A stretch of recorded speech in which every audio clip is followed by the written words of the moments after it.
if I'm publicly listed, I have to recognize that the kind of global competition for capital.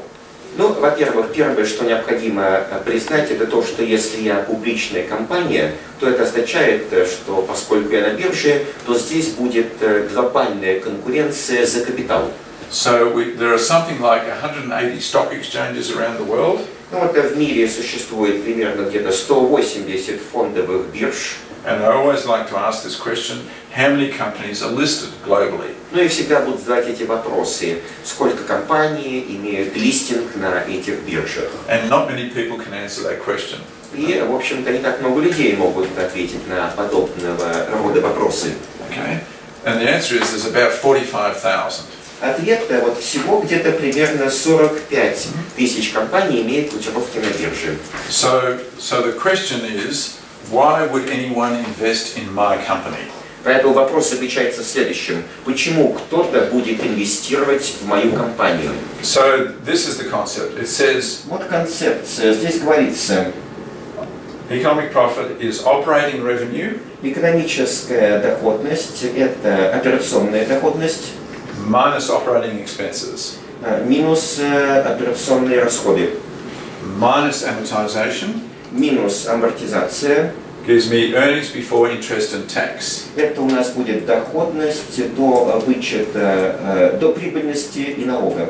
Now, operating revenue is meant to be the revenue from operations, not necessarily all revenue. Операционная доходность – это доходность от каких-либо операций. Это не обязательно означает полная доходность. What we're trying to do is get close to the operating idea of the business. То есть мы просто используем это понятие, чтобы понять лучшую операционную идею бизнеса. So we have then earnings before interest and tax. У нас вот остается показатель EBIT в этом случае. Minus tax. Минус налог. Gives me net operating profit after tax. У меня есть чистая операционная прибыль после уплаты налога. But here there is no deduction for interest. So net operating profit after tax Поэтому чистая операционная прибыль после выплаты налога will be higher than the accounting profit. Будет выше бухгалтерского дохода. Because you have no deduction for interest. Поскольку здесь нет вычета процентов. Okay. Then we take away the capital charge.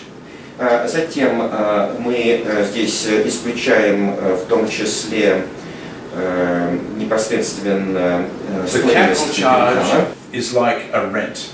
Стоимость капитала своего рода как рента. For the assets. Для активов, that you're managing. Которыми вы управляете. What would be the valuation of Best Buy? То есть для того, чтобы установить текущую стоимость, мы смотрим, какова будет оценка Best Buy.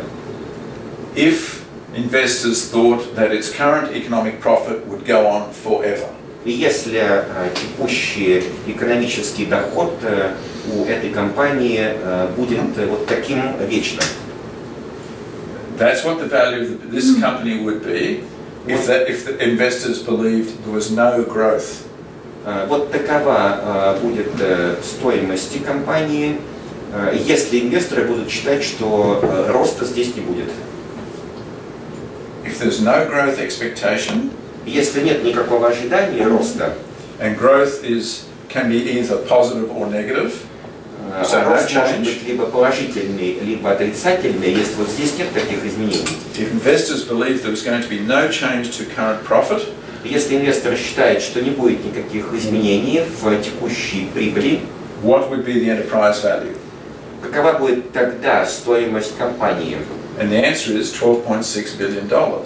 Ответ $12,6 миллиарда долларов. Okay.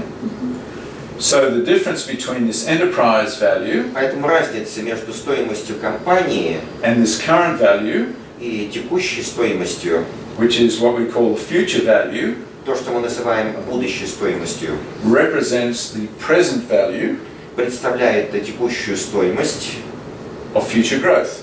будущего роста.